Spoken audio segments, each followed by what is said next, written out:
Oh, Broncos country, what is going on? We got Horsepower Hour here with Jeremy. Kodiak and Mark will be joining here later on in the show. And Jeremy, you might just be seeing this now, but Devin Lloyd has signed a 3-year, $45 million contract with the Carolina Panthers.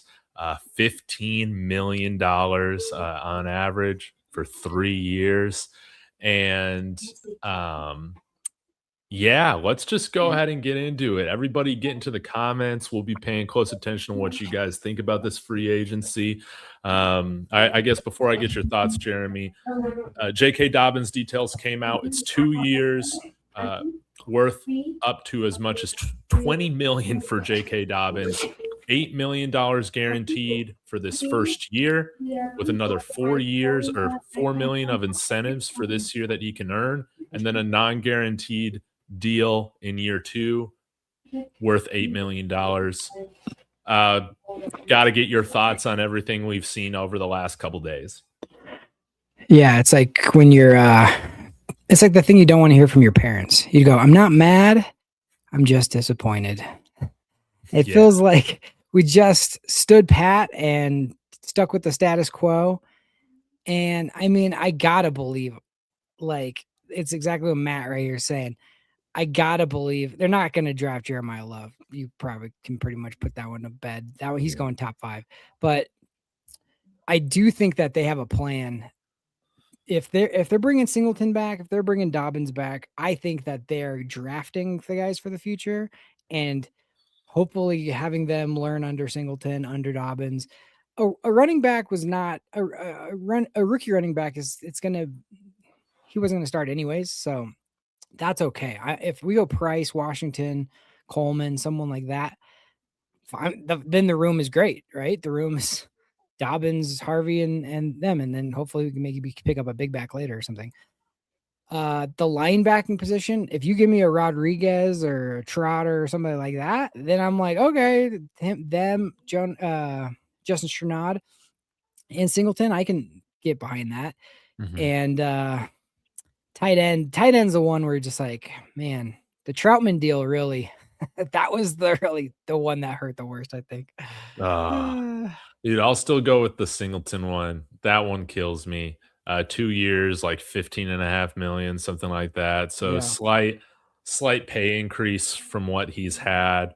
I think I just think he's like, him and Adam Troutman might be the two biggest liabilities on our team, but it sucks to just see us hand out, in my opinion, just overly inflated contracts to like mid players. And we're paying J.K. Dobbins like he's a guy who plays consistently 16, 17 games a season. When you see Tyler Algier signed for significantly less, you see Rico Dowdle take less, it's just hard for me to believe that J.K. Dobbins' market was stronger than some of these other players who had signed for less.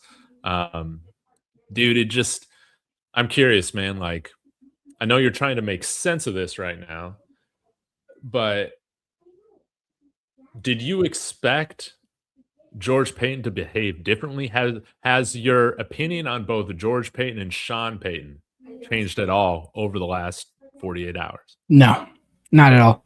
I didn't expect them to do that. Like, today is one of those days where it's like you have to keep calm because you're seeing everybody else like get something wrapped under the present under the tree, and you don't got one, and you're like, well, who are we gonna get? And you just have to like fight against that. I've seen too many years like the teams that win free agency are not necessarily, you could lose your season that way. You can overpay day one. I don't think they wanted to overpay anybody. That's not to excuse paying Troutman or anything like that, but I just know they like those guys, and as much as we don't, and it's not that we don't like the guys, it's just that we want upgrades, right? That's the whole point. Mm-hmm. And coming off the last contract, you're just kind of thinking to yourself, oh, now we got a lot more money to spend. Here we go. It didn't feel like we got better today. We didn't. We definitely did not get better today. We got worse, and seeing other teams get better is tough. But on March 9th, I'm going to just relax and say, okay, well, let me see what happens after the draft. But if the draft doesn't go well, then I'm going to be pissed. But I'm not going to be pissed yet. I don't know, man. It's like, are we just pinning our entire hopes on this team getting better from just rookies? I am It's just shocking to me, Jeremy, to see us take such a complacent, passive approach when Sean Payton's not getting any younger, man. Like that's yeah, like I don't know why you restructure Quinn Miners to just do this. I I'll just say yeah, it's day one. It's day one. I don't think they're done. I would be shocked if a month from now somebody else hasn't happened, or in the next week something else hasn't happened. But again, it's the day one ticket prices are always the most expensive, you know? Like I right. want to be in the front row, it costs $1,000. But if I want to be in the fifth row, it costs like $150. You know what I mean? So like you just have to like fight against that. You don't want to get into a bidding war for somebody who isn't, worth that. Guaranteed money is what can kill you. Right.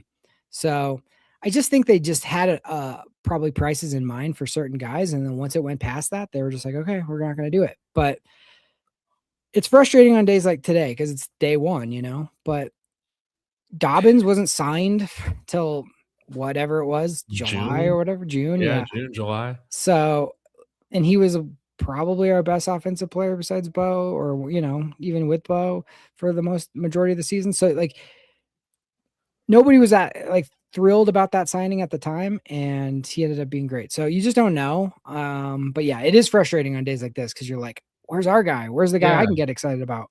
and I think you make a great point, it's like, okay, they have their line for guys.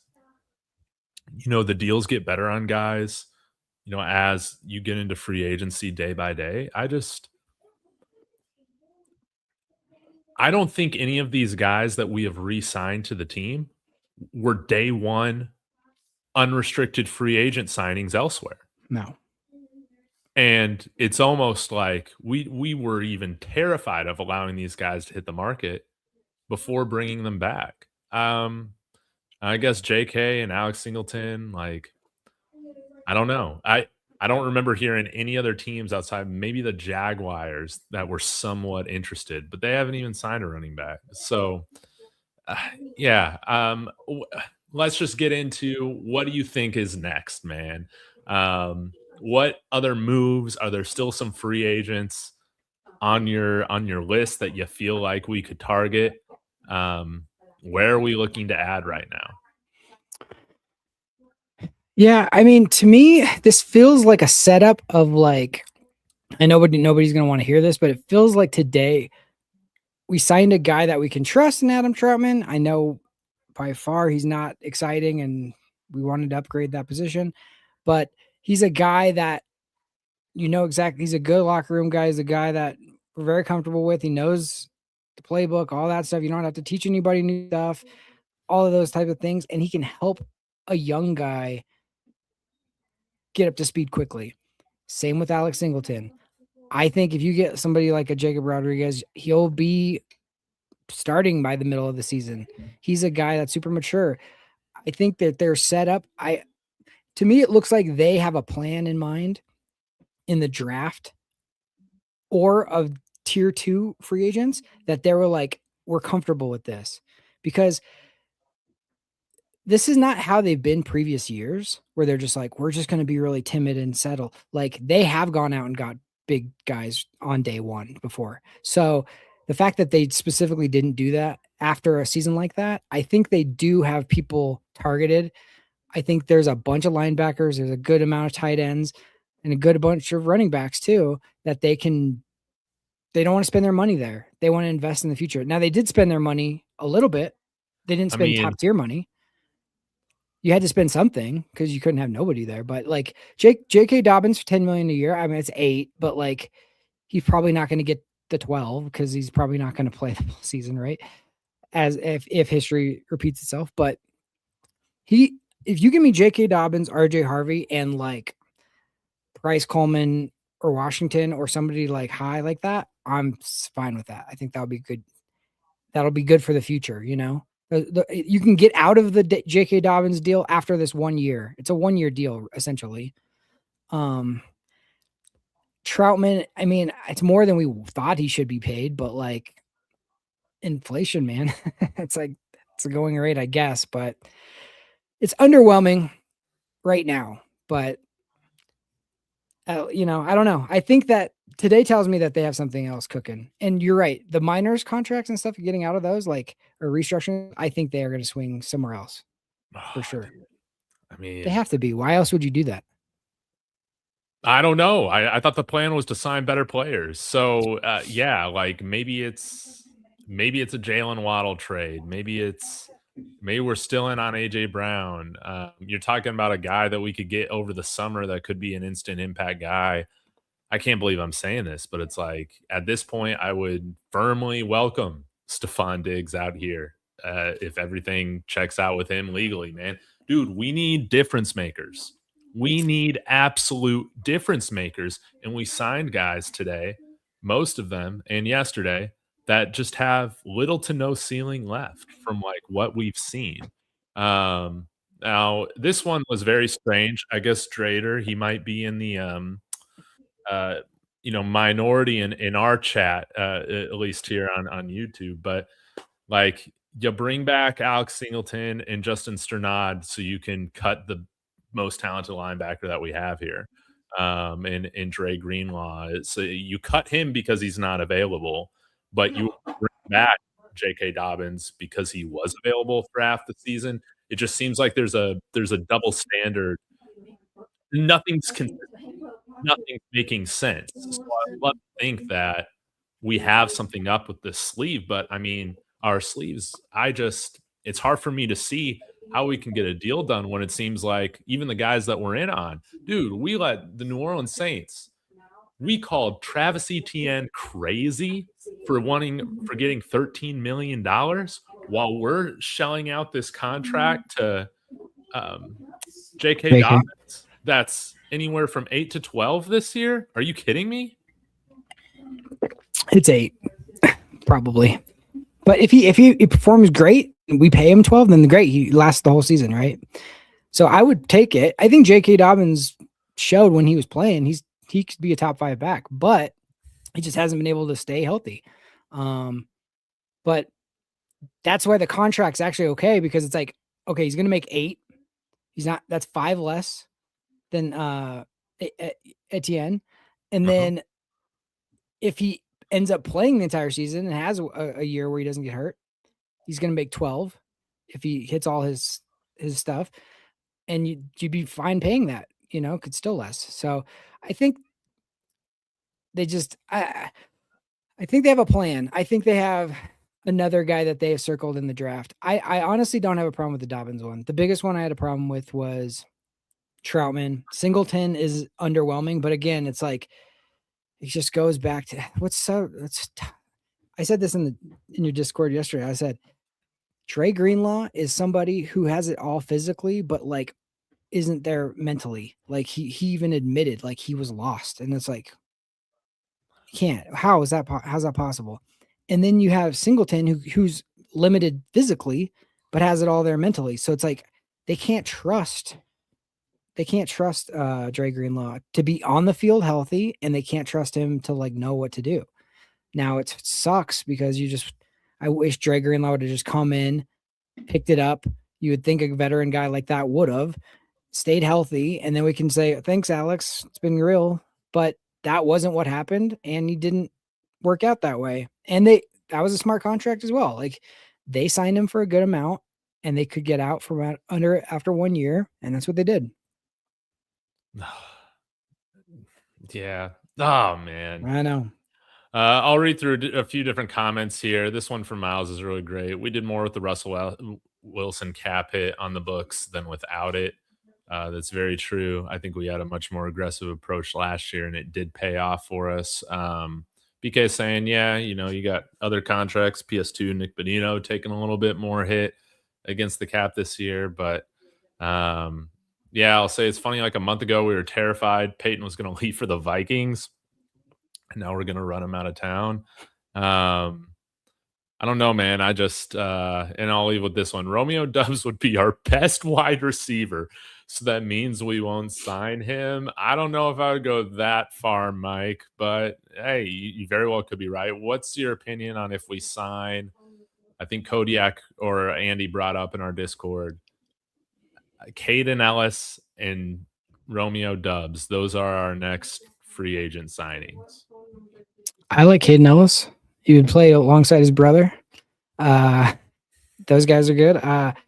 That's one of those things I could see being like, it's always I'm telling you, it's always the teams in free agency that get guys on that second and third wave that are like, oh, this guy ended up being great. Oh, this guy ended up being great.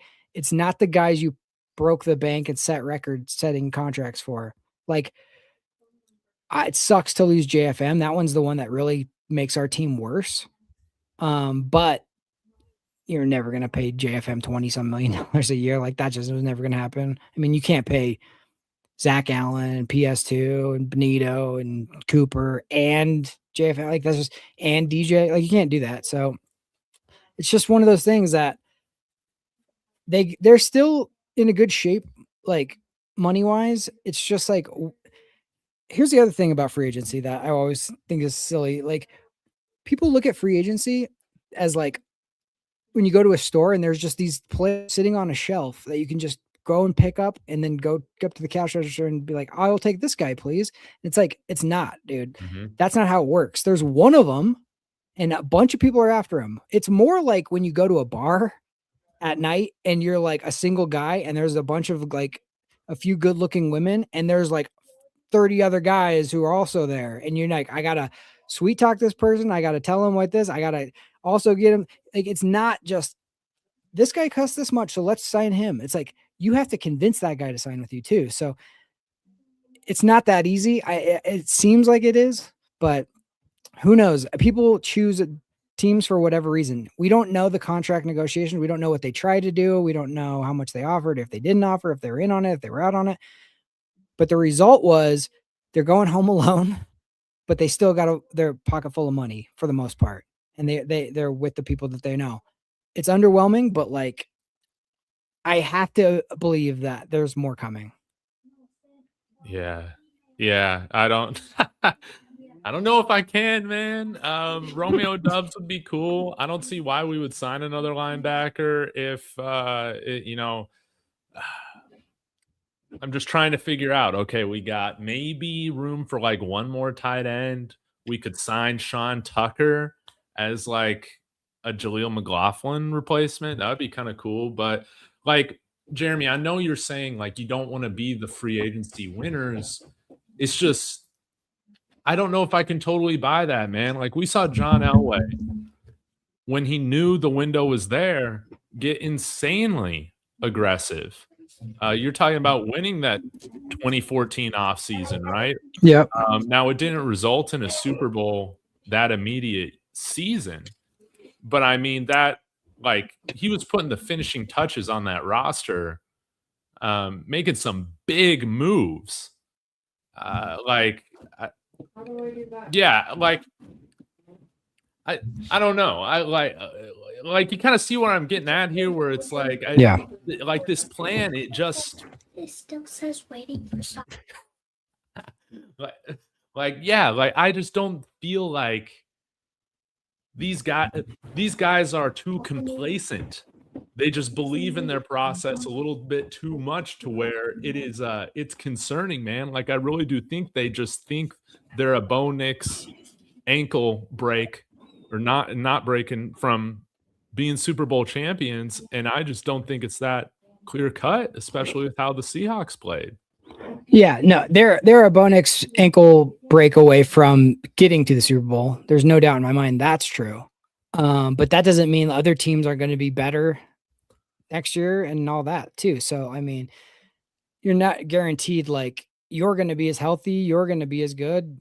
You know, every year start over. It's a clean slate, you know, so you can't do that. But I will say that you just don't want to force free agency. You can't force it. Like, I know it sucks to be like the team that feels like the odd man out, but like you can't be like, we got to get somebody, so make it happen. Overpay this. That's where you get in trouble.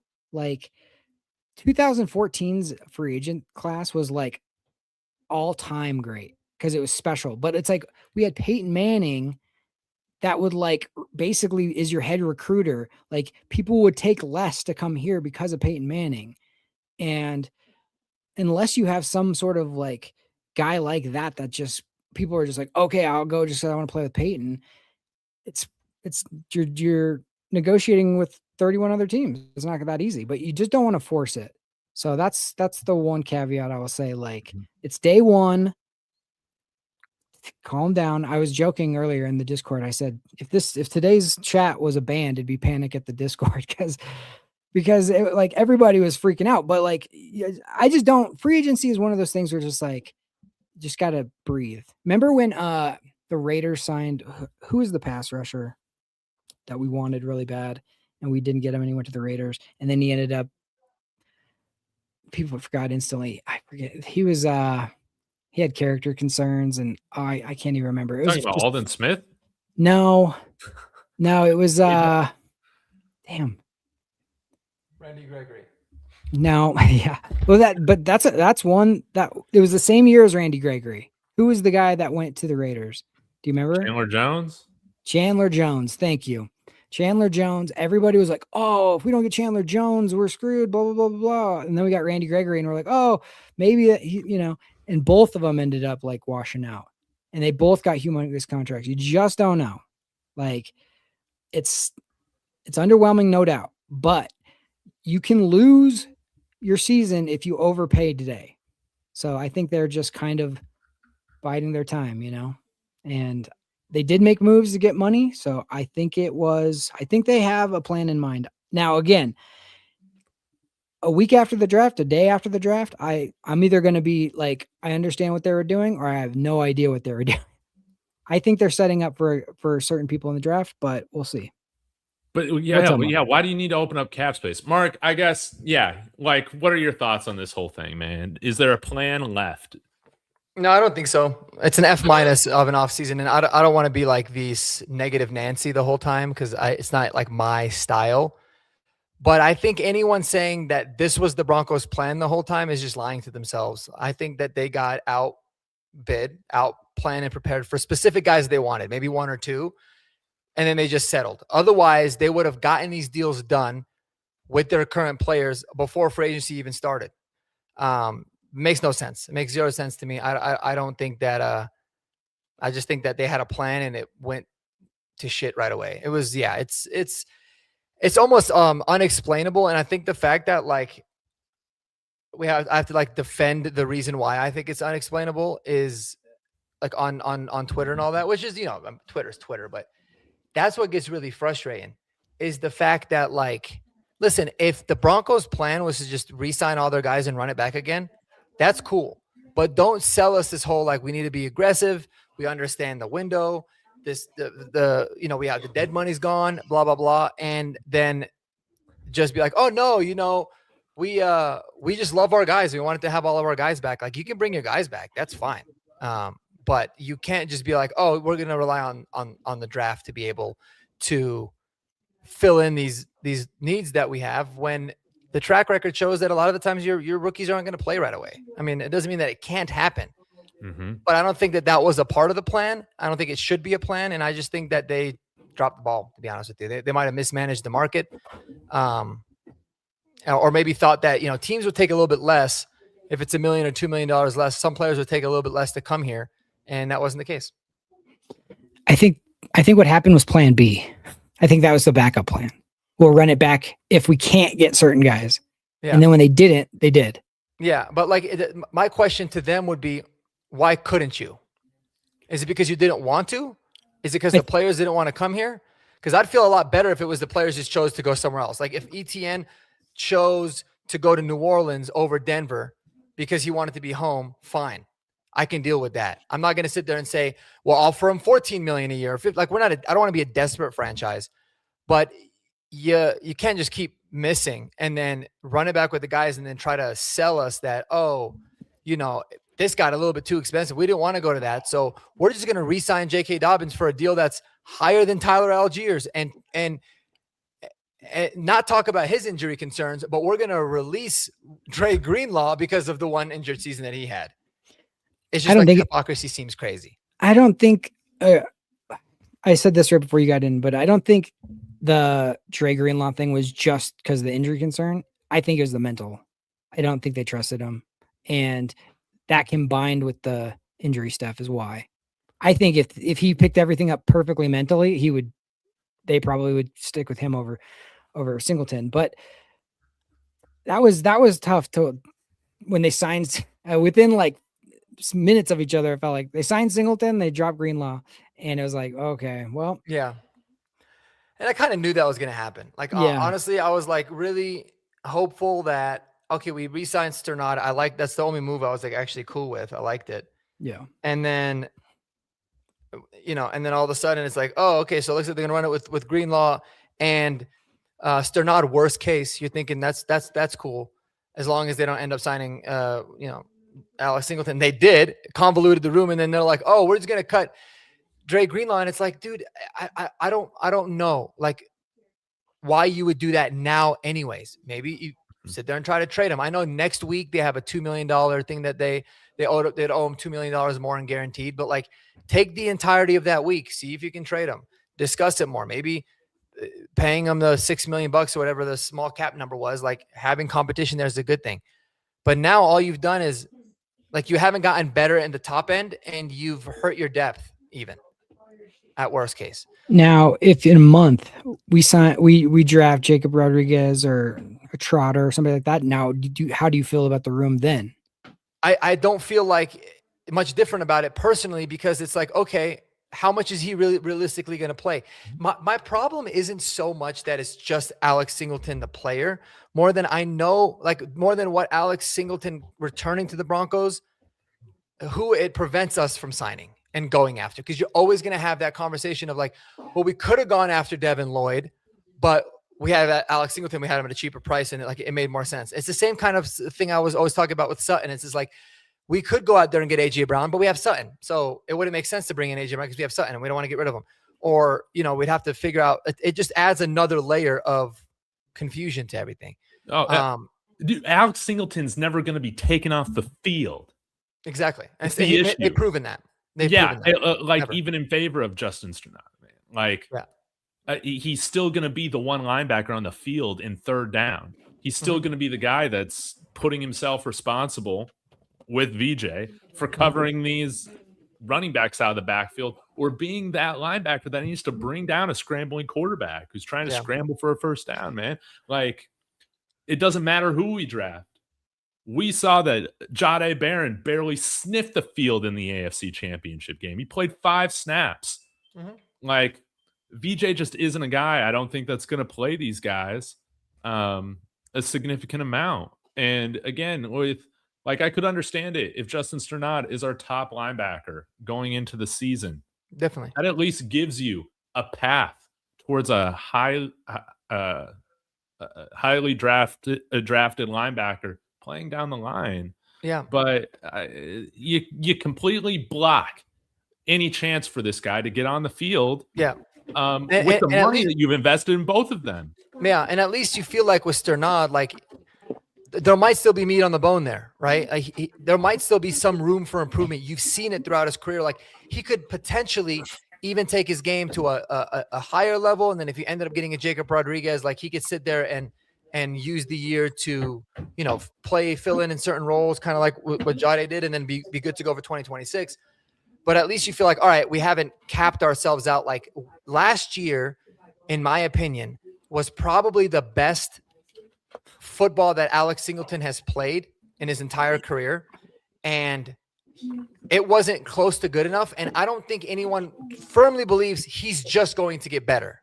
Like, you see it a lot of times with linebackers in the NFL. It takes them several years to get going. I mean, Sternad is that exact perfect example, but up to a certain point, and then they decline, and they decline usually pretty quickly if they physically can't really stay there. And it's not like Singleton is the most athletically gifted person in general. It just doesn't. I don't know, man. It doesn't make sense to bring back an aging 32-year-old linebacker that is the biggest liability on our team. On our defense by far and away. Every single year, it's a talking point. And so, I mean, the cool thing about having Jacob Rodriguez is at least you're like, all right, you have a plan for the future there. That's cool. Mm-hmm. But I mean, a lot of the mindset with this team for me has shifted to the futures now. It's different than it was a couple of years ago where it was like build out for the future. Now it's like the futures. Now this team proved it. If we like we're a wild card team or, we lost in the first round of the playoffs, whatever. Okay, cool. We can keep building for the future. But dude, we have one more year. Next offseason at this time, you are going to be having a discussion about a $250+ million contract for Bo Nix. It will be signing it next year. So you kind of wasted it. I feel like you just wasted a really big time opportunity. Mm-hmm. But that's just me. Yeah. We'll get to a few more comments, man. I hate being the doom and gloom. This is like not. Dude, I know, man. Am. I hate getting on here just bitching all day. That's what. Yeah, I know. All I've been doing. Like I usually make fun of those people, but like today was just like unacceptable for me. And to try and even defend it would be like very, very like if we played a game and you're like, all right, Mark, you have to just defend these picks. It would be hard, man. Like it would be really, really hard for me without easily like having a very simple rebuttal, but this reminds me of when Calvin Booth started doing all that dumb stuff, trading all those picks for Deron Holmes, drafting freaking Hunter Tyson, this guy, Jalen Pickett, these guys that weren't even on like mock draft boards in like for the entire 60 pick of the draft, man. And you're like, What is Calvin Booth doing? Is he just a mad genius going to develop all these scrubs that are going to help us then become a dynasty? And it just fell flat on its face. It's hard for me to feel like when there was this amount of expectation with the team, I don't think I can speak about any other time where this team has had championship aspirations and they've been a legitimate contender. And then in that offseason, they have failed to make any moves in free agency that help improve the team. We didn't improve today at all. No, it got worse. And there's no denying that. I mean, we did and here's another thing too. I'm not even asking. I wasn't even like people were coming at me on the I was having fun on Twitter. I was a little bit annoyed, but it was also a lot of fun. But people were like, what Super Bowl contending team won the offseason, the year prior and signed all the top free agents? Guys, I'm not even asking for a lot of free agents. I literally wanted one, maybe two big time signings. I don't care. Like I wasn't sitting there saying like, let's go out and spend $150 million and get everybody. Like we weren't even asking for a lot. But my thing is like you need to be able to feel like you're coming out of the offseason an improved team. And you knew you were going to lose John Franklin Myers, and that was going to be tough. But you're thinking, all right, if we can upgrade at linebacker, that might make up for it. Now it's even harder because you're bringing back the same linebackers who struggled last year, and you're down a defensive lineman. And these defensive linemen, they make the job a lot easier for the linebackers. So, and you can make the argument that they covered up a lot of the flaws that the linebackers had, not even just Singleton, the unit as a whole. And now you lost one of those pieces. So now you're going to expose it even more. And so you have so far you haven't replaced John Franklin Myers. You might have a little bit of a plan for it, but we don't know how that's going to work out. You got 0% better at linebacker because all you did is Sternad aside, you basically brought in Singleton, like you kept Singleton, got rid of Greenlaw. So even if you feel like they're even players, that's a wash. You didn't get any better there. Your running back group is the exact same as it was to start the season last year. And mind you that I thought the Singleton contract was bad. We got to talk about the J.K. Dobbins contract because that is a whole nother level of bad. I was at dinner and someone's like, oh, they came up with the terms of the contract is $8 million. I was like, oh yeah, 2 years, $8 million. That makes sense. $8 million a year is crazy to me. Like, and they said Travis Etienne. They said Travis Etienne $13 million a year was crazy.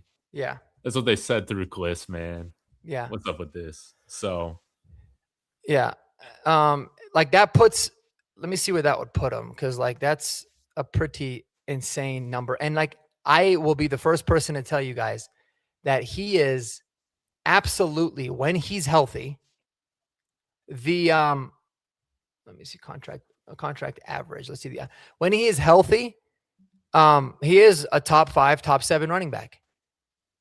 But that's when he's healthy, and he's never healthy. Every single year of his career, he's missed significant time. Every year. Some unlucky, some maybe a trend, but you'll be fooling yourself if you're like, well, he's going to be healthy this year. Like, okay, if he's healthy this year, it's a good contract.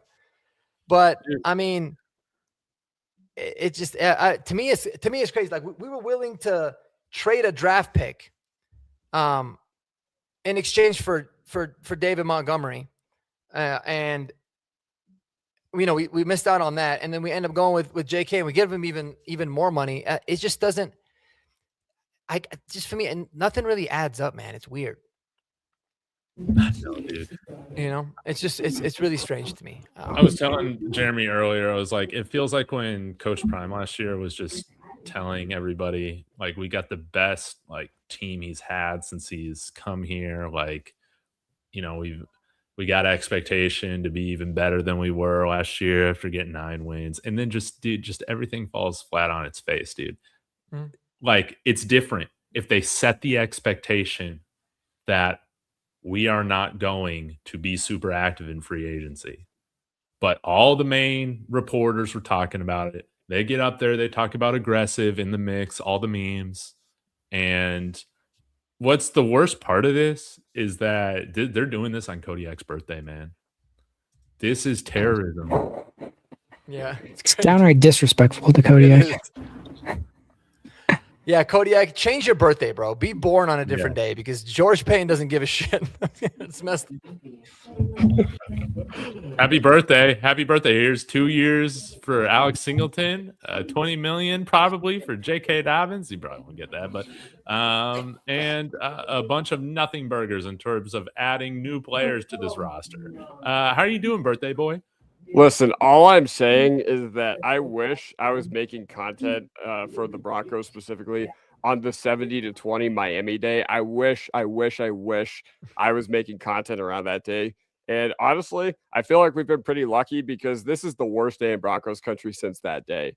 All right. If I were to tell you that between a season last year where we were a wild card team and we went 10-7 and we're a first round exit, versus a team that just lost by 4 points, or that could have that only needed 4 more points to win the AFC Championship. And in one of those off seasons, we are going to re-sign all of our shitters and scrubs.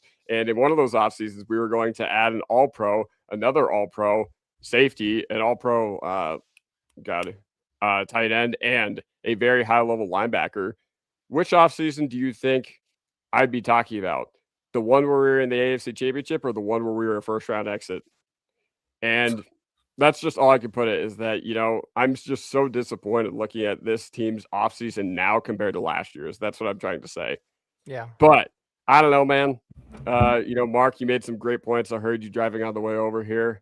All I can say is, listen, I know I got this Singleton jersey, but that's because I didn't think he'd be back with the team, man. I thought he'd go elsewhere, and I could just be like, yes, I'm your biggest fan now.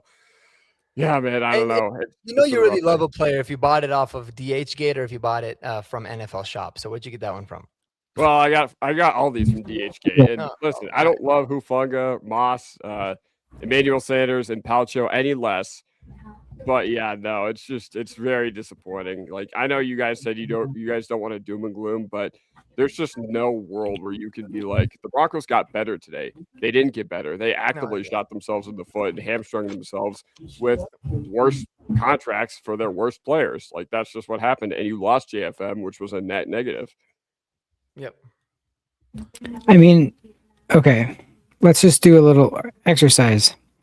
Palcho, do we like that deal? Yeah. Sure. Yes.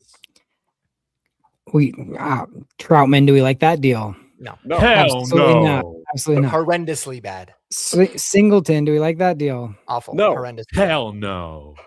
J.K. Dobbins, do we like that deal? Nope, I don't. No. I hate the deal. Hell no. I thought I was fine with it until I saw the numbers, and I was like, oh my God. maybe if he was making up to 8 million this year, but we're starting the base at 8 million, man. Yeah. It's a 1 year, probably $8 million deal. You got Tyler Algier for 6. I know, but they don't like Tyler Algier, clearly. They would rather trust they the don't guy like who a knows lot the of good offense. players. Yeah, but apparently. okay. So here's my thing. Like, do you think that there's any chance that the Broncos could also sign maybe a Brian Robinson Jr.? Okay, if they do that, Good. no, they ain't gonna do it. They ain't gonna do it. Right. Not anymore. So Jeremy, I was asking, do you think that there's a chance that the Broncos could still go out there and maybe sign like a Brian Robinson Jr. to elevate that room and kind of complete it? I mean, I think so. Like, so like for me, I would be shocked. Like if it was a 2-year, $8 million contract, or if it was less, you know, you're talking up to $8 million with incentives, then you're like, yeah, I could see that because they could still spend more money. But based off of what I've seen from Sean and how they want to like allocate the dollars and all that kind of stuff, I feel like now there's no way they'll sign. I don't think they will. Then they'll be doing $13, $14 million in that room, and they don't necessarily want to do that. I'd still be fine with it. I don't think they will, but I could see they could, but I don't think they will. I think they have I think they like enough running backs in the draft that they're like, okay, Dobbins is the veteran. Harvey should be better season 2. And then you bring in like a rookie in the first 3 rounds. That's what I think they probably are thinking. Now, if they don't do that, I won't understand it at all, but I think that's where they're at. That's what I think for the running back position. Yeah. And again, I think like, dude, for me, when I looked at it, I'm like, okay, a lot of people were talking about Broncos are going to make a big swing at wide receiver. I genuinely never really thought that. I was like, that's a difficult room to clearly upgrade because you need a wide receiver 1. Those guys just don't become available. So I was like, you know what? I'm good. That room is really going to be dictated on the development of Pat Bryant and Troy Franklin. And I'm fine with that because you always have to develop your guys. And that's fine. In that room, I'm good with it. Tight end was an abysmal room. Oh my especially God. After Evan Ingram. So I was like, okay, we can upgrade there in a lot of different ways. Like I was literally asking for Charlie Kolar and Tyler Algier. You know, I wasn't asking for ETN and Devin Lloyd and Alec Pierce. Like it was very, very simple to be able to upgrade it. And we just, again, for so many different off seasons, decided to just say, no, we're good. It just irks me, man. Like it drives me crazy because it was like, you just needed to have baseline, simple upgrades just to show, you know, and there's some people coming out like, well, the Broncos made 3 major free agent signings last offseason, and only one of them you can say worked out with Hufanga. Sure, that's fine. You're probably going to miss again, but dude, at least you're trying. Like that's the thing is like, show me that you care. Nobody was mad about the Russell Wilson trade when it didn't work out. At the time, everyone was like, dude, swing for the fences and go out and get it. Right. Especially how like we were in such a different time of our franchise then too. Now it's like, be calculated. You might miss here or there. That's fine. But you know, at least you're showing that you have some sort of a plan or a vision and you're like, I want to upgrade here. And if it works, not if otherwise you can live. I don't think anybody would be pissed off at George Payton if he tried genuinely to go out there and fix the running back and fix the tight end room and it didn't work out. They'd be like, man, he did what he had to do. It just didn't work out. It sucks. It is what it is. But like they stumbled into JK, realized, oh my gosh, we really like this guy. You know, he's a good locker room guy. And then now paid him, you know, a top 15 running back money. It's wild. How would you feel if tomorrow we signed Caden Ellis and Cade Otton? Cade Otton was signed already. Oh, did he? Yeah. The thing is like, I would actually be more pissed. I wouldn't be more pissed if we signed Caden Ellis, but it would bother me because it's like, dude, we could have just had Caden Ellis. Now we have to worry about having Caden Ellis and how much is he going to play? And is he going to not play for this guy? But like, I would love the Caden Ellis pick. So that'd be cool. Like, that would be awesome if he did that. But that's the thing too, is like, I'm not optimistic that there is going to be that move that can now move the needle because you've filled out the main guys. So it's like, even though it doesn't make sense, they could still do it. But because it doesn't make sense at all, I'm like, don't see a reason why they would do that. So Joey's telling us, thanks for tuning in, Joey, that we just need to watch tomorrow. And this is fun. He said, "Oh, we didn't get the guys the internet people told us we needed. Just watch tomorrow when we make a big move, and you all will be happy." Who is that guy? Let's talk about it. Let's theorize. If the Broncos are to make a big move, y'all let us know in the chat too. Who is that guy? Kodiak? I mean, and be realistic. Yeah, who's let's left? Be realistic, right? Well, I mean, if we're going to be realistic, like, I just feel like they're not really going to want to go out and truly upgrade their room with a Brian Thomas Jr. because that would cost you substantial assets. And I think, for all the we like our room memes and gimmicks, I think they actually genuinely do like the wide receiver room, and there's reasons to like it. You still need to add one more, but I just don't think they're going to look at wide receiver and be like, no, that's the 911 priority. And also, I do just want to piggyback on one thing. Mark, you had said that, you weren't asking for like Devin Lloyd and Alec Pierce. Neither was I. I was just asking them to not re-sign their worst players in positions that needed to be upgraded and not give them raises and sign a few, affordable upgrades at that position, which would not have been hard to do. And they didn't do that. So you're right. Like, what do we do? And then, you talked about Brian Robinson. I think it's more likely, while I would like that at this point, I think it's more likely Jaleel comes back because they seem to really value the familiarity. Like, I don't know what it is, but I think it's very, very likely. God. It is. No, it is. At this point, it is. It really is. Like, I'm not even letting it bother me anymore. Yeah, no, Kroll and Jaleel, man. I'm kind of already penciling them in as Broncos this upcoming year. I don't know why. The front office looks at what they've done and they're just like, we want to re-sign these guys actively. But shit, man, they're in the building and I'm not. Yeah, and I'm curious what Drader87 says. Show me how you guys understand contracts, which I can clarify if you need. You haven't yet, and these are still unofficial. I don't know what the point of it is, but even if you wanted to compare, like, any of the free agents that we wanted signed that got signed for the deals that they got signed to are not hamstringing you for the next 4 or 5 years if they don't work out anyways. Like, all of them are basically maximum 2-year commitments for the guys that we were looking at. Tyler Algier was a 1-year commitment. Kate Otten, okay, 3 years, 30 million, 2 million of that is guaranteed. Like, it's not like you're dying. And the cap number is going to go up 10, 12, $15 million next year. So just roll it into that, and it's basically a wash. So there wasn't any contracts where I was like, man, I really wanted, the Broncos to get Alec Pierce at $120 million. I don't think anybody wanted that. I would have been like, holy shit, that's crazy. Like, it'd have been exciting, but I'd have been like, oh, it's a little steep. But it's like, these are simple contracts that you can get out of if it doesn't work out. I mean, look at the Greenlaw deal is perfect proof of that. Like, you just moved on from them, no problem, saved cap space. You could have done the same thing with Evan Ingram if you wanted to. So it's funny money, man. This whole, like, we don't have the money is a bullshit excuse. It just is. This is a crazy stat here, courtesy of Jason Bishop NFL on Twitter. If you're not following him on Twitter, you should. The Broncos are paying more for Singleton and Sternad, including dead cap from Greenlaw, than they would have for just signing Devin Lloyd outright. That's crazy. Yeah. That's terrible.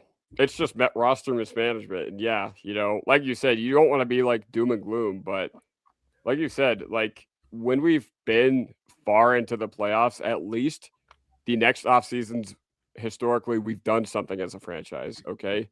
This upcoming offseason, after making it to the AFC Championship, we have done nothing except get net worse. You lost Franklin Myers, who is combined 10 times more talented than all the guys you signed today. Well, maybe it's unfair to group Dobbins in there, but yeah, no, like Singleton, like Troutman, like, you actively rewarded the worst players on your team with bad contracts. And we're going to sit here in September and October, and it's going to look like the 2025 season all over again. It's hard for me to, think that our defense is going to look any different besides worse without JFM. So then we're going to be, sitting here on Horsepower Hour, and we're going to be like, man, the run game sucks. The tight end room is bad. The linebackers can't cover. And we're going to be like, dang, we were talking about this back in March. Why didn't they do anything about it? I got some other names here. We can talk about it. Matt's, Matt, I wish you could be GM tonight, but all right. Justin Jefferson. Jettas. All right. Jettas. That's not Dude, Jahmyr Gibbs. If the Broncos made a trade for Justin Jefferson tomorrow, that would be the ultimate and totally redeem yourself move. Yeah. It's not gonna happen, but that would be the ultimate. I would look back and be like, dude, remember those 24 hours where I was miserable and I was like an absolute nut job on Twitter? That was funny because now I'm gone. But instead, what we're going to end up doing is retweeting tweets like this that say the Jaguars are releasing veteran tight end Johnny Munt, per source, a top blocking tight end, and now on the market. And us having to discuss, well, if he's a top blocking tight end, and we already have a top blocking tight end according to our front office on the team, can we have 2 top blocking tight ends? I don't think it would make sense. Those are the kinds of discussions that we're now having instead of going for the big wigs. But we have 1 blocking tight end and 1 fake blocking tight end on the team. And the Broncos can't afford JJ. Guys, I'm telling you all, because I love you. We can afford anybody that we really wanted to afford. It is not real money. You can move things around. Look at what the Chiefs did. It doesn't mean be stupid and sign whoever you want. But if the Saints, who, yes, 2 days ago were negative $30 million in the cap, can go out and get ETN and one of the top corners and spend all this money, guys, stop kidding ourselves. Of course we can afford it. It is a media spin that you're either that they're just trying to sell to you. And if you don't want to spend the money, that's fine. But that's a different conversation. Don't want to spend the money versus can't afford it are very different, right? Growing up, I always thought when my dad was like, oh no, anytime he's like, no, I don't want to get that. It's too expensive. I thought it was because we couldn't afford it. And then I realized when I was an adult, no, he just didn't want to buy it. We can afford it, dude. Very much so. But again, so I'll give you guys a realistic name. How about this one? Okay. Yeah. Because it was someone that has been tied to Broncos country.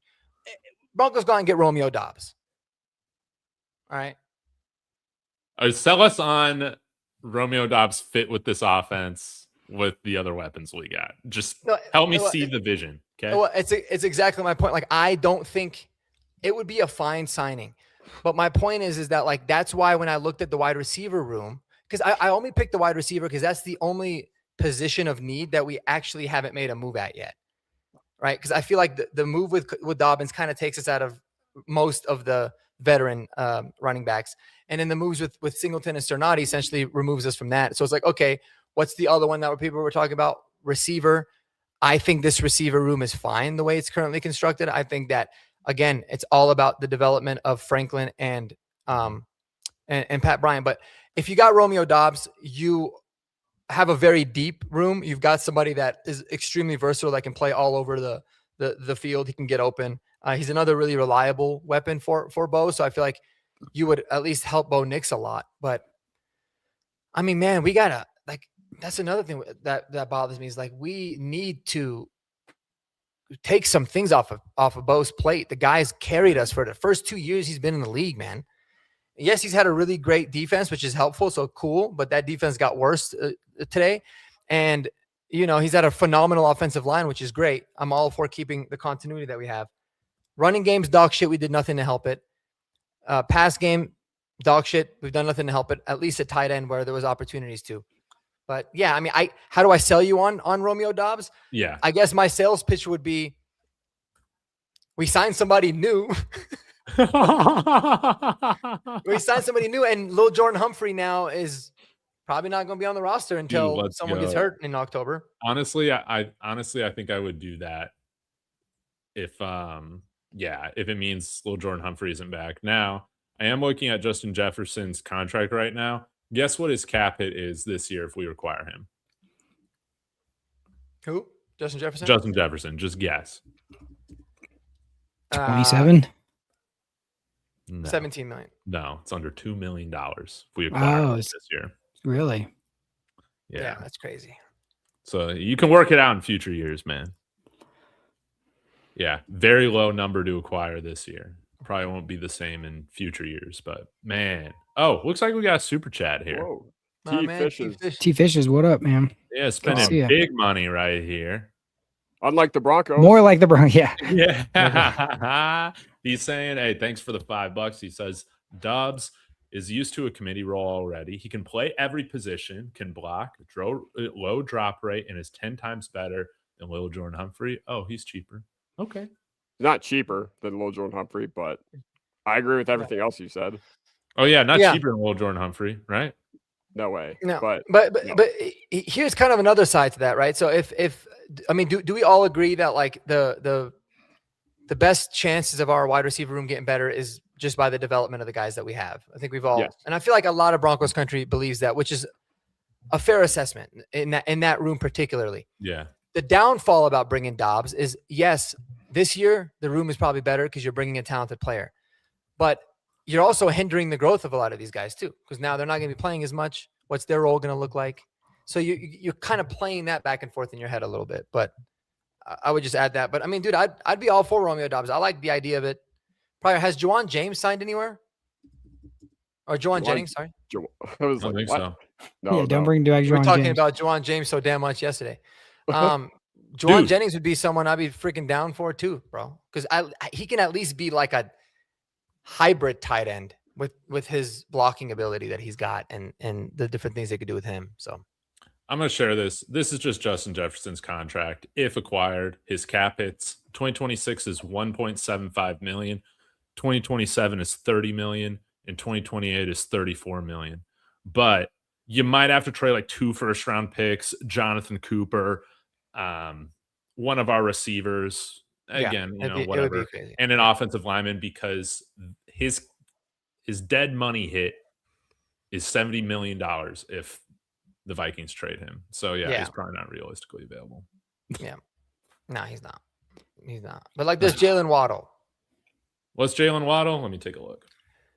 No, I think I've seen it, but like there's like Jaden Waddle is an idea. But again, like even with that move, I wasn't surprisingly as excited about the potential of it happening last year.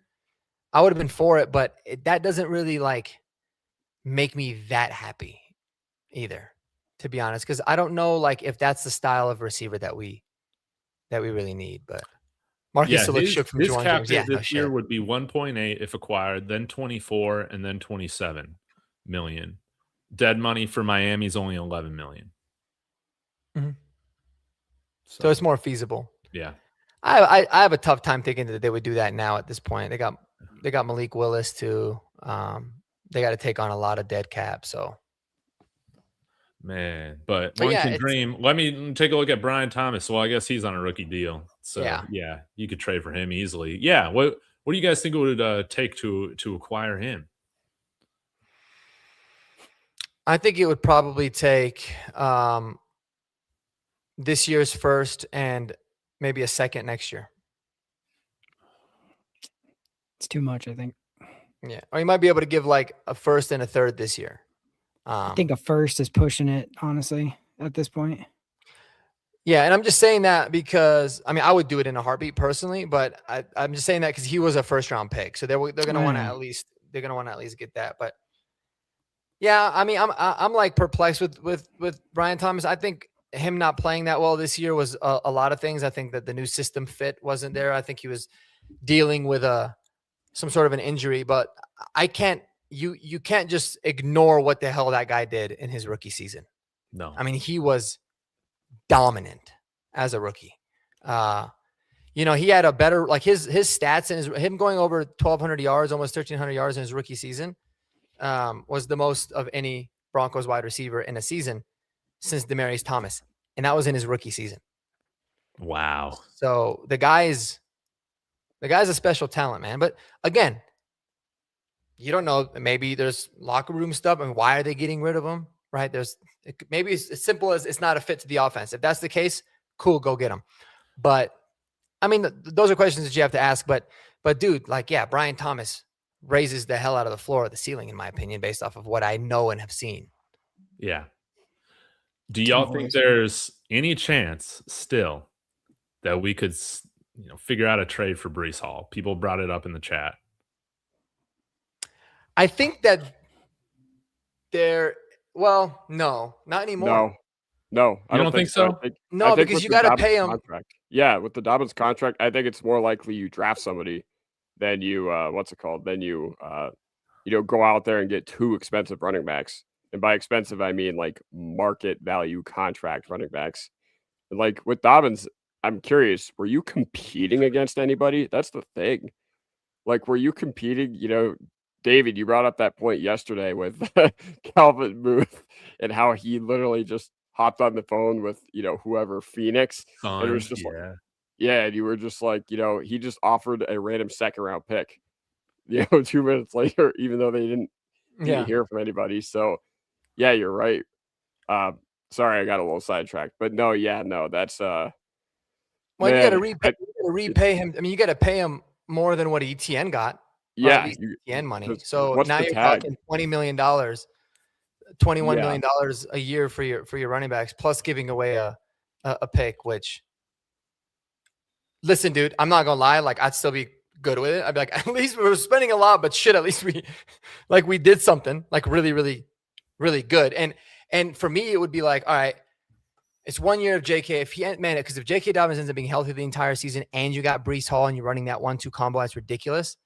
But I just don't see it being realistic at all. What if their plan was like, yeah, we just want to make sure JK's here. We're going to give him incentives, and then we'll bring in Breece Hall to make sure he never reaches any of them. We have our $8 million insurance back that we know will give us 10 games. Yeah. That's the only way my mad scientist mind can make sense of it. And it would make sense if if it was an incentive-based contract, but he's got at least the first year guaranteed.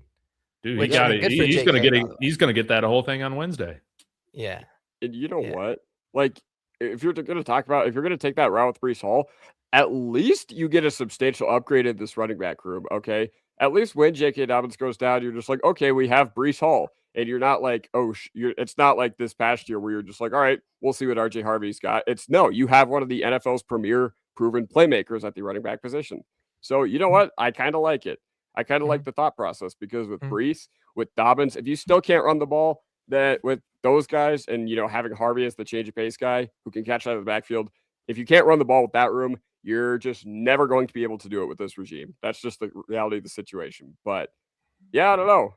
You're kind of onto something. Maybe we need to spike up the Breece Hall agenda once again. Dude, I know. It's like the only thing left to do. There's one more person that I think Luke brought up, or there's 2. Jawan Jennings. Who would you rather have between him or Romeo Dubs? Him. I'd rather have Jawan Jennings. Yeah. At this point. Probably. Yeah. Because I feel like there's a clear fit. It's a clear, we know what Sean wants in his defense, reliability. And Romeo Dobbs with the concussion's a little scary. He's wearing that big ass helmet, So okay. Maybe I shouldn't tell you to highlight that comment. I don't know. I'll pass on it. For now. Okay. All right. Well, let me know if there's another one you want. Chiefs re-signed Tyquan Thornton. Amazing. It's finally they made a dumb move. They went out and got Kenneth Walker, no problem. Yeah. With no cap space. They paid for it. Yeah. They did. How much was that contract? ETN's was more though, 14, right? 14, I think. Yeah, I think ETN's was still ended up being more, which is not surprising because I think he's a better player. But yeah, I mean, for them, it's like they're kind of kicking it. Like I feel like they're kind of almost ignoring this year in a way because of the Mahomes injury. Like whenever he gets back, but I think they're just like, we have to have somebody that can just take a lot of load off of Mahomes. Yeah, coming back off of a knee injury. Yeah, it'd be really nice if we did that for our quarterback that broke his ankle. That'd be cool. But yeah, I mean, Ken Walker isn't good, man. Dude, Austin Eckler, man, we're getting into the scrap heaps now. Yeah, to say Kenny Walker isn't good. Like, listen, I think ETN was better, and I feel like he got a little bit of a Super Bowl MVP tax, but isn't good. Come on now. Man. Yeah, he's pretty damn good, bro. I'll tell you that. Like, at least at running the football. He might not be complete, but he is very good. Yeah, exactly. Yeah. Again, running back, I can deal with $8 million for Dobbins if we draft Price, Coleman, or Washington. I'm 100% psyched about that room, honestly. Like, Yeah. I'm not bummed out about that room at Sure. all. So I don't want people to get that. Again, I honestly do feel like this draft could like set us up for like, long-term success. I think that they just wanted people they could trust. And that was, I know we always want the shiny object, but like, I just don't think that's where Sean and we got a new play caller. So we'll see. Nah, man, we need some character concerns on this team, man. On the defense, not on the No, offense. Alvin Kamara got suspended from Tennessee, all this sorts of stuff. It didn't play a lot, right? And we need to start taking some shots. So that's what I'm gonna say. Our player we're gonna bring in, that's gonna be our MVP, like J.K. Dobbins was this past year. You guys get ready for it. I'm just the messenger. It's Stephon Diggs. No. He's coming here. Get ready. I am John the Baptist probably is right man. now. We loved him. We loved him last year. Here's the thing. Why do we ready. want people? I'm paving the way. Why do we want players where they always go to a new team and then that team doesn't want them after 1 year? Like, that's a bad sign, man. We just need them for 1 year. I think we're good. I think it would be an absolutely terrible move. Yeah, I don't. It's been a terrible offseason, and I am all the way out on Stephon Diggs for sure. Dude, are you serious? Okay, if everything checks out, man. It already hasn't checked out. No, dude. No, he got cut by the Patriots, who made it to the Super Bowl, and they don't have anybody catching the football. Like, they literally have no receivers. No, they got like, no. Yeah, you're right. They didn't pay out. They're like, yeah, we're good. We're gonna roll with Kayshawn Booty over him. Like, that in and of itself is a really big red flag to me. Don't. And does he have a pending murder charge or something, or not murder charge? Strangulation. Strangulation. Right. Sorry. I know. He's got a chokehold on David. I know that. Yeah, exactly. I know it's not good. It's not good. But that's where we're at. Stephon Diggs is the only man that can save this offense now. So that's how far we've fallen. That's how far we've fallen to where we're talking about. We don't got the stones to go trade Cortland Sutton in change for AJ Brown. We don't got the stones to do that. We're trying to win a Super Bowl through the power of friendship. It's the corniest shit I've ever seen. Yeah. But that's like what we're trying to do right now. But okay, so I'll give you guys an example, like what Monarchist 02 said, right? And maybe he's joking, maybe he's serious.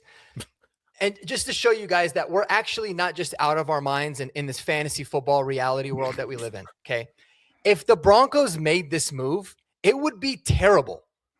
Like, giving up Sutton and Franklin and a first-round pick and a third-round pick for Garrett Wilson, and you sign Dobbs, that's a dog shit move. That doesn't really do anything. You're just killing your resources.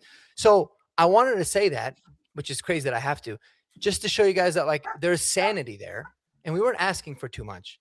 We just didn't want shitty players back on expensive contracts. And that's what we got. And if it's another team's shitty player, right, there's always that mantra of like, well, maybe in this system and in this environment, they're a lot better. We've seen that. We've done a really good job of getting guys like Brandon Jones wasn't a good safety. He comes here, he ends up being a stud. So there's examples of that. But we know they suck in the system because we watched them for 3 years. And all they're doing is getting older and more expensive. And we've decided to keep rolling with them. It's crazy. Here's what I will say, to give a little bit of sunlight to this.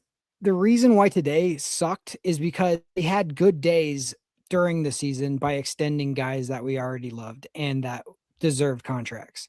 Mm-hmm. If we would have been one of those teams that kind of waited and let people test for agency and then sign them back, and then we're like, oh, good, we got Nick Manito back. Oh, good, we got PS2. Oh, good. That was already done. So that cut into that. But like that is a today type of, you have to remember that on days like today, because it's just like anybody who's been in a relationship, it doesn't matter how much good stuff you did yesterday. You have to like, what did you do for me today? Right. Yeah. So that's how we feel. But like we have a really good team, and I know we wanted certain guys. We had our eyes on certain guys, but like we did make really good moves to retain and bring up good players who we've drafted.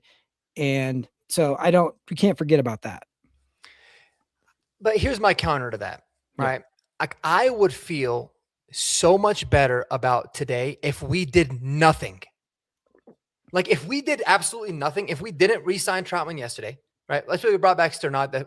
You know what? Even if yesterday happened and today we did nothing, we didn't sign J.K. Dobbins and we didn't bring back Alex Singleton, at least then I'd be like, okay, here are the guys that are available. This is a realistic option. This is a realistic option.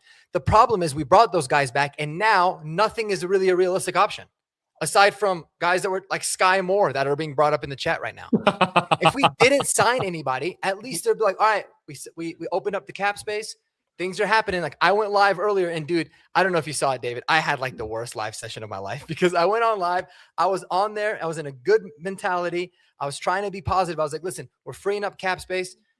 There's still a lot of guys that we can get. And during that live, that 45 minutes. Sorry, I broke the news. I'm sorry. In that 45 minutes, Alex Singleton gets signed and Dre Greenlaw gets cut. And I was like, oh, now it's over. And it's, again, it's not just strictly the players that we brought back. It's just because of what it means that we're not going to do. That's kind of the thing for me. And it's like, yeah, I love the fact that we got ahead and we signed a lot of these players. But man, we haven't we certainly have not improved. And I don't think anybody can agree that we've gotten better today. Doesn't mean that can't change, but we have not improved as a football team today. And out of the 5 moves that were made, I like 3 of them. I dislike 2 of them. So, I mean, it's not the sky's not falling. I like Sternad. I like Palczewski, and I like the Dobbins one in the situation. I obviously don't like Singleton and Troutman. I would have preferred Bellinger and a different guy on defense, but like, I don't know what it is about Vance Joseph. Vance Joseph has it bad for Singleton. He trusts Singleton. He can trust, like, he's going to relay it, all that kind of stuff. Dre Greenlaw, we tried something, didn't work out, but that's what that is. I don't have a problem with it if they like they know more about it than us, but yeah, those are the 2 that, like you said, if they wouldn't have done those 2, I'd feel better. I just think that the Greenlaw release, like, okay, to free up that $6 million, you better use that for something legitimate. Because for me, it's like, okay, at least you can sit there and say, hey man, like if Dre Greenlaw can be healthy this year and he can have a really good year, you can see a bump there. Cool. Like I can deal with Singleton and Greenlaw if Greenlaw's playing better and Singleton at least plays how he did last year. Okay, you can kind of work with that. But then you just get rid of them and you're like, okay, we're literally back to square one. Literally. Like, that's what's insane. That's what's crazy to me. Our big prize free agent, the big guy we went for last year was Greenlaw, okay? Because we had the understanding that we knew we had a hole at linebacker. So you signed a guy, fine. You got rid of that guy is nothing. But now all of a sudden it's to think, oh, after 1 year, everyone got older. Like now we don't have a problem there anymore. Like that, how did that problem disappear from last year to this offseason? No, it didn't disappear. But like, I don't think Greenlaw like was gonna be the fix. So they moved on. Like they folded that hand. That was. That's just fine. what that was. I mean, that's fine, but I mean, if he's not the fix, but Singleton is, then that's a problem. I think Singleton's like the backup, the back burner. Like we better have somebody that can call the defense that knows what they're doing. That I think that's what that is. No, he's the highest paid linebacker on our team. Well, yeah, on our team. We don't have good linebackers on our team. Like that's not saying that much. But they think they do. Yeah, they reinvested into the worst part of the team. And Mark said, if Singleton were to just move on, fantastic. You start from square one, whatever. That's perfectly fine. But you are actively reinvesting into the worst parts of your team. And he kept us from being the league's best defense because the Texans have better linebackers than you. And honestly, I feel like that was the only real difference from this past year. I just don't see him ever leaving the field this year. But if you draft a linebacker early and you have somebody like him who will bring him along and teach him, like that's probably like, hopefully that's what they're going for. But like, I understand in the moment, it's like, oh, that's not what I want right now. It's a peanut butter and jelly sandwich to get me to tonight where I'm eating steak. Yeah. You know what I mean? Like, but like nobody's excited about the peanut butter and jelly sandwich to get you there. You know what I mean? Yeah. That's where it's at. Yeah. But you also have a massive hole now at defensive end. Dude, big time. You do, and you're relying on 33 snap Savion Jones to bail you out of that. And like, I know that. Listen, I'm not opposed to it being a redshirt year for Savion Jones, but he cannot be the plan. Okay, or the reason I think he can't be the plan is because he was a game day inactive on 17% of your regular season games, or no, 14 out of your 17. That's what I was trying to say. So, like, I just don't think it's plug and play. It's proven. In 2023, we had Jonathan Harris next to Zach Allen. Zach Allen sucked that year. I was like, man, Zach Allen is a really big disappointment in the first year of his rookie contract because the guy next to him, Jonathan Harris, he was making up for a lot of his deficiencies. And I don't want to go that same route with Savion. Mm-hmm. But Vance Joseph won't play rookies at like hardly ever. So I can't go off of that. He didn't play Jones. He didn't play Barron. Like this next season will tell us a lot on those guys. But when you did see them, they flashed immediately. All those guys did. So maybe they like the team coming up behind better than we know. We don't get to see the practices. We don't get to see that. Yeah. So I don't know. That could be that, but I just don't still think we'll probably sign Cam Jordan too. That just makes a lot of sense. I would honestly be down for that, man.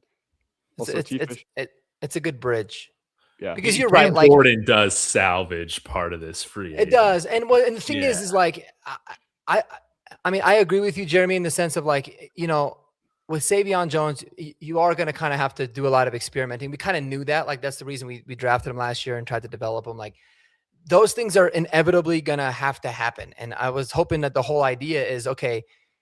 You lose that to use the resources to be able to fill somewhere else. And just the fact that we haven't done that is frustrating, but I mean, we'll see. Cam Jordan would be helpful though.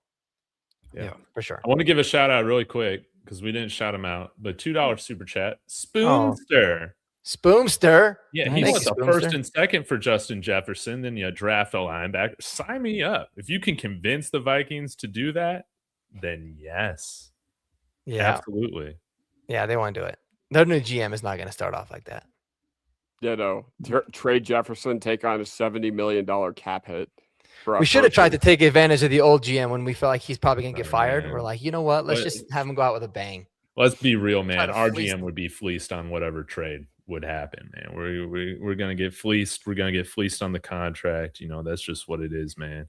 I can't believe Charlie Kohler signed for only $8 million a year, man, with freaking LA, dude. LA they're drafting all the guys we want. They're always signing the guys we want.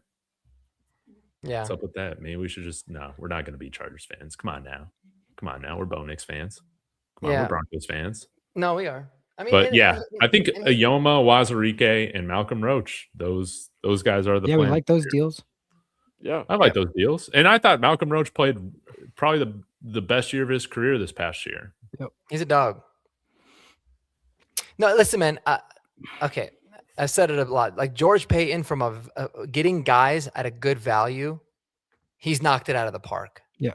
Right. Until now. Doesn't mean, but now, like the thing is we were just wanting that one time where, okay, dude, you've done a great job with the value. We just need that really high upside one. You might not hit on it, but we need that one high upside signing. I've never been worried that the Broncos are going to get good value. Like that's been their MO, and it's been what's gotten us to this point. Like kudos there. That's great. That's not always going to work though. Like it's really good for teams trying to build something special, but it doesn't usually work for teams that are like, we're just going to keep running it back and hope. But yeah, he's a value shopper for sure. Yeah. He is that. Like, and you're never going to get a value deal on day one of free agency. This just doesn't exist. And that's not going to happen. So like, to be optimistic, to try to be optimistic, I'm also myself to be optimistic. We've read one chapter of the book of this offseason, and we don't know how the story is going to go. And you never, like, again, I just have seen so many times when teams and fan bases get so excited because they signed the guy that they really wanted, and then it didn't change anything or didn't move the needle or whatever. I just got to have patience. Nobody thought we would even be in the AFC Championship this year. Like, I'm not going to be like, oh, you guys suck now because you didn't do what I wanted you to do today. Like, they've done a lot of good things. So it's not over.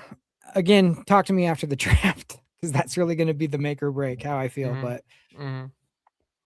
yeah, I mean, you do make some good points there, but one of the killer things about lack of aggression is Sean Payton, whenever somebody would ask him, all right, you finally get rid of the rust dead cap hit this upcoming year, how will you react to it? He was just like, well, if I were to tell you that you could redecorate your house with a $50,000 grant or a $200,000 grant, then the one with the $200,000 grant would look nicer. But the problem is, I feel like he bought $50,000 worth of product with that $200,000 grant.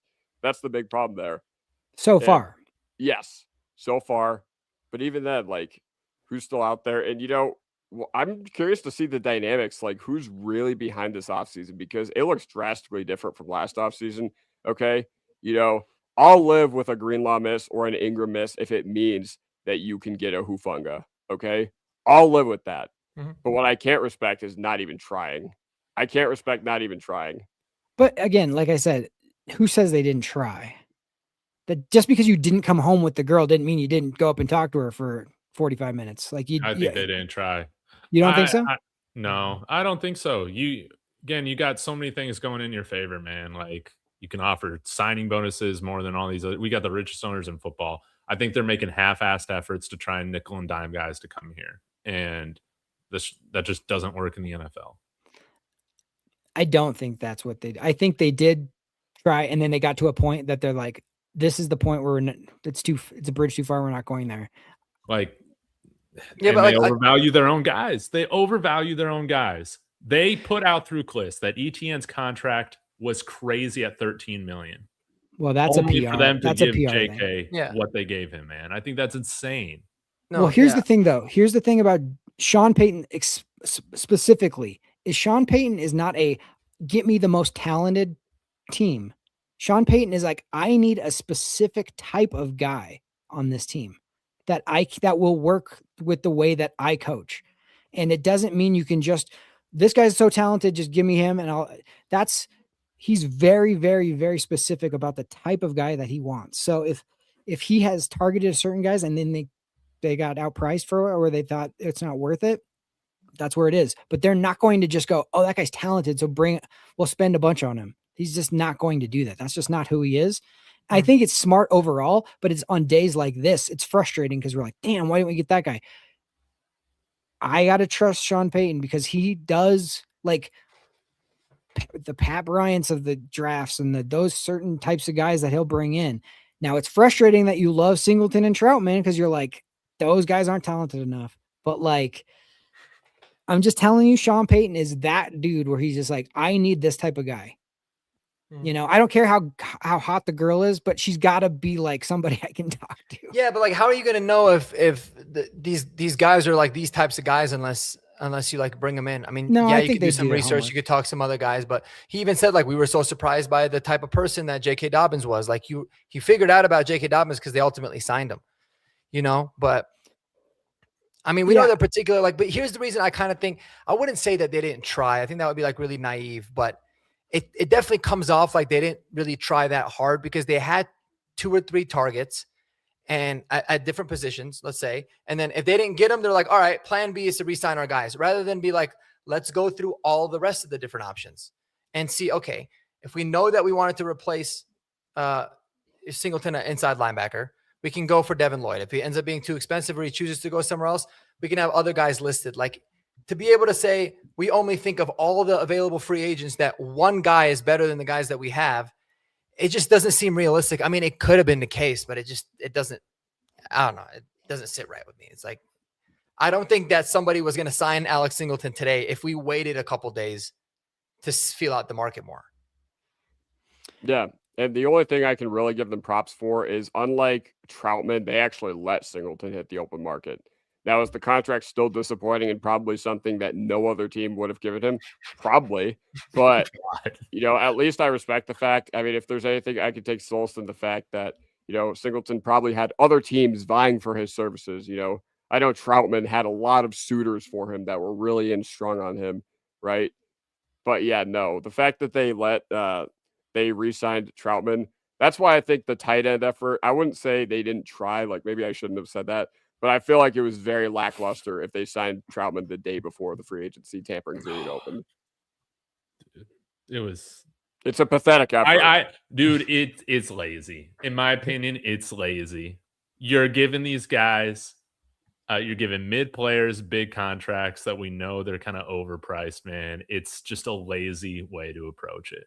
That's man, this hurts me to say. I'm a Sean Payton guy. Even though he blocked me again for hating on him for benching A.T. Perry, I love Sean Payton. But this is a tough moment, man. Because this approach for him and George Payton to come on here and up at the combine and say, we understand this moment, and then have this approach with it. I think it's scared. I think it's lazy. And I mean, look at the Chiefs. Jordan said this. They've only won 3 Super Bowls in the past like 6 years or whatever it is. They're fine spending $14 million on a running back. But yeah, of course, we know better. We know better. I mean, guys, do we not forget the offseason that Elway had when he got embarrassed in the Super Bowl? All he did was get Emmanuel Sanders and Aqib Talib and TJ Ward, and but you can't compare the years like DeMarcus Ware. But you can though, in a way, right? Because we were embarrassed against the freaking Patriots. Because for me, it's like if the question is, okay, do you feel like you have a franchise quarterback? Yes. Do you feel like we're close to winning a Super Bowl? Yes. Do you feel like we're in a Super Bowl window? Yes. Then go out there and get it, because, yes, Peyton Manning was about to retire, but I mean, Bo Nix is about to get the bag too, man. Like he's going to make a lot of money, and it's going to have to change a lot of what it is that you do. And so why not go for it if you feel like it's the best opportunity to do it? Like I feel like go out there trying to swing and win one, but. Yeah, I just wanted to share this because I wanted to bring up this point. I saw it on Twitter earlier today. I literally asked you guys last night, if George Payton was the GM during this Super Bowl 48 run that we had, would we have just run it back with DRC? What kind of contract would Dominique Rodgers-Cromartie have gotten? Instead, he was like, no, he wasn't good enough. We went out there and we got to keep Talib. And yeah, I just want to make this point because ultimately I know that you can't go balls to the wall every offseason. George Payton, he said it himself that you got to choose when to be aggressive. And he said that this offseason they were going to be, super aggressive and whatever. But, I do just have to bring this up because, Zach Seegers, he says here, if Elway's big moves were DRC, no Sean Moreno and Sean Phillips, and you didn't let them leave the building and you re-signed them the day before the tampering period opened, Super Bowl 50 probably doesn't happen because John always saw what happened against Seattle and he didn't stay complacent. That's the problem. This is a false narrative though, because we were trying to sign DRC 100%. We're waiting for DRC to sign. He was dragging his feet. And then once news came from the Patriots that they hadn't signed Talib yet because of something, that's when we made a phone call and asked, would you take the same exact deal we had on the table for DRC? And Talib said yes. And that's the only reason Talib happened.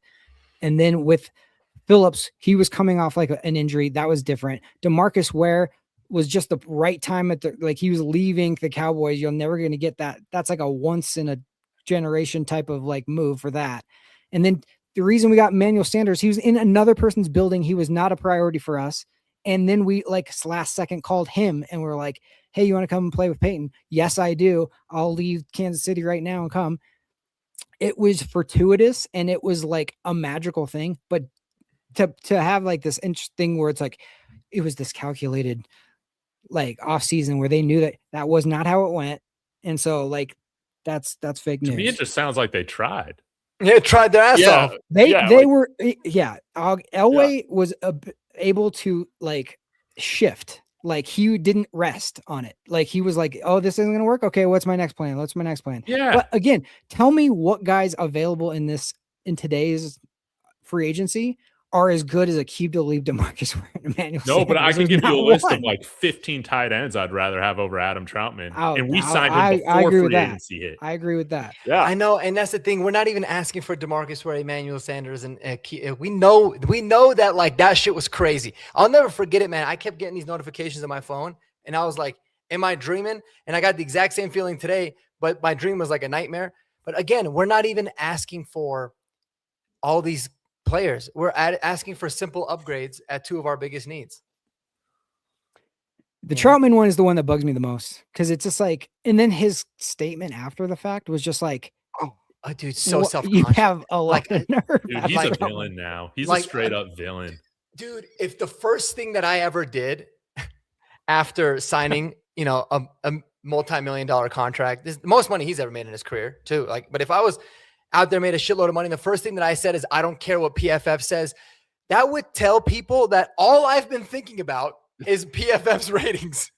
And then if I have to reassure you that I'm a really good blocker, maybe you're a little bit like, it's the self-consciousness that came out in that was like, oh, I hate it. But that's kind of how he's. We never hear Alex Singleton and Adam Troutman talk about how they're never good enough and how they got to be better. We just never hear them actually take accountability for themselves. Yeah. But like, I mean, we haven't heard it yet, but like, I don't think we're going to hear Alex Singleton come out and being like, I'm one of the best cover linebackers, regardless of what Bronco, like, I don't think he's going to say anything. He's going to say, I'm happy to be a Bronco. Like, that's normal. What Troutman did kind of took it to another level. Like, dude, you don't have to reassure us. Like, just because you said it, we don't all of a sudden believe it now. We just literally will put the all 22 film and I'll show you. That was my comment in the Discord. I go, Adam's unaware that everybody else owns televisions and or have gone to games. Exactly. It's not like, what have you been doing behind closed doors, and you take his word for it. Like, bro, we see it. No, I don't understand how. Like, we see it. Yeah, but great locker room guy, apparently. Spoomster with another $2 super chat. And guys, I got to start wrapping up here soon. But Spoomster, thank you, says Bo Nix needs a number 1 wide receiver. Couldn't have said it any better, any more concise. And it's going to be hard to address in free agency. Any guys, year, not just this year. It's like impossible. Is there a chance we can find somebody in the draft? Sure. Probably. Like, sure. But I mean, those guys happen, but people are always just like Puka Nakua, Tank Dell. I'm just like, dude, those guys are very few and far between. Okay. Wide receiver has one of the worst hit rates outside of the first round. Okay. So yes, could we find a wide receiver 1 going the Puka route and drafting a 5th round guy? Sure. Is it likely? Absolutely not. So yes, we could still find one in the draft, but easier said than done. Well, but there was no wide receiver ones that you could have signed today that would have been like, no. So that's but I think that what we did, like the lack of moves that we made, decreases the chances even further that we find that in the draft. Because again, if you filled your needs, if you felt like you went into the draft like genuinely good, like, all right, we're good at linebacker, we're good enough, we felt like we upgraded, we can just take whoever we feel like is the best player, then you'll have a higher chance of swinging on a wide receiver and hitting. But we go into the draft with this current tight end room or this current inside linebacker room, everyone's going to be clamoring to try to get young guys to develop in that pipeline. I still think that we should draft a lineman, a tackle or a guard to be able to build out and develop over the next couple of years. And so that's why these days like today had a lot of repercussions, even in the draft too. But yeah, maybe use a first and Mims and Brian Thomas Jr. Trade everything. Yeah, we did get 2 more draft picks, Mr. Irrelevant and Mr. Basically Irrelevant. Yeah, were those in addition to the other 2 7ths that we had? I was curious about that because we have 3 7s right now, right? I'm not sure, but they made it seem like that they announced new ones today. So I think we have. Yeah. So we got like 11 draft picks this year. I think we have 9 now, or 10. And we're gonna get some more for JFM's contract that he just signed. If we don't, that's next year though. Yeah, next year. But I mean, if we don't make a big 6 signing, we will get that too. So we have 251, 256, and 257? Yeah. Okay, so. Now we have 10 picks. No, well, we have 246.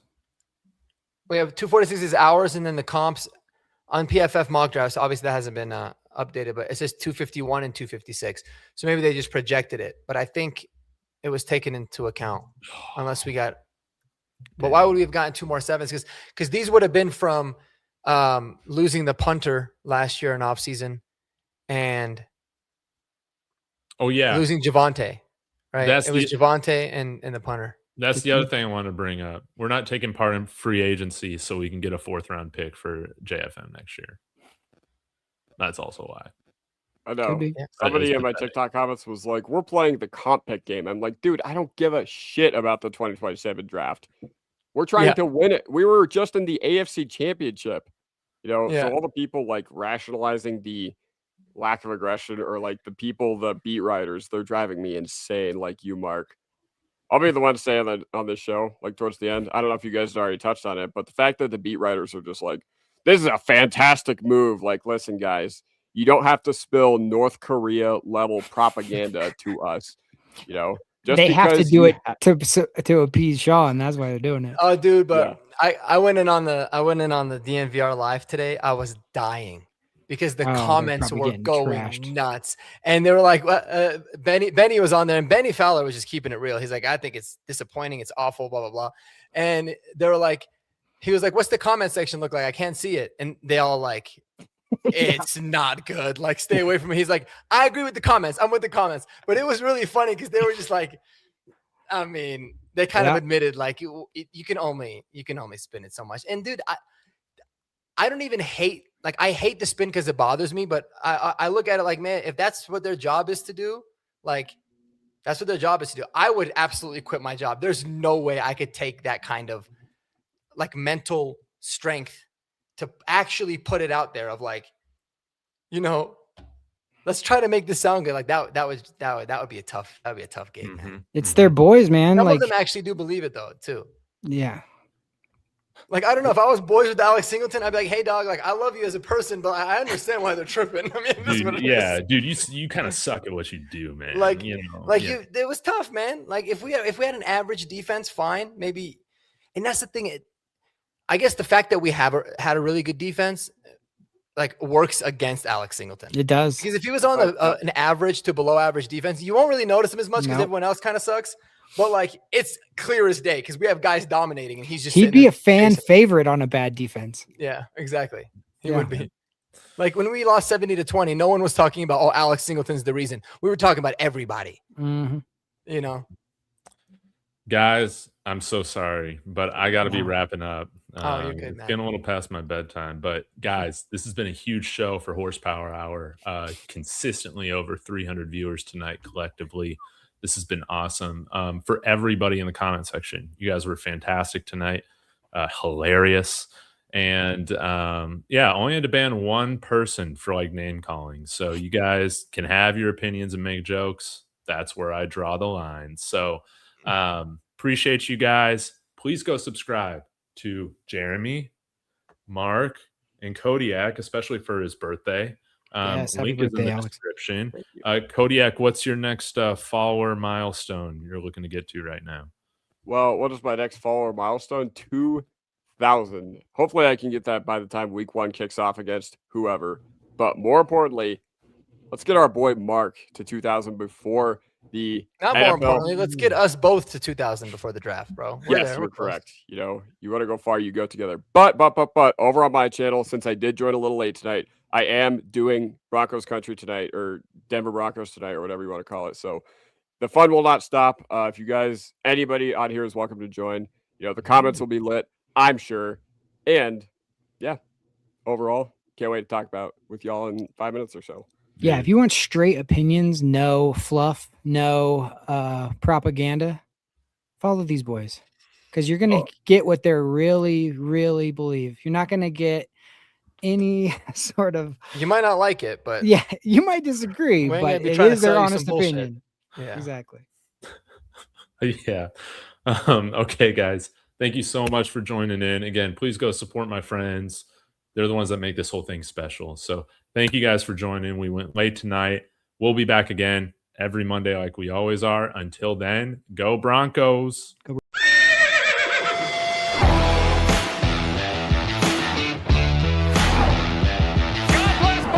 That sacrifice is grabbed.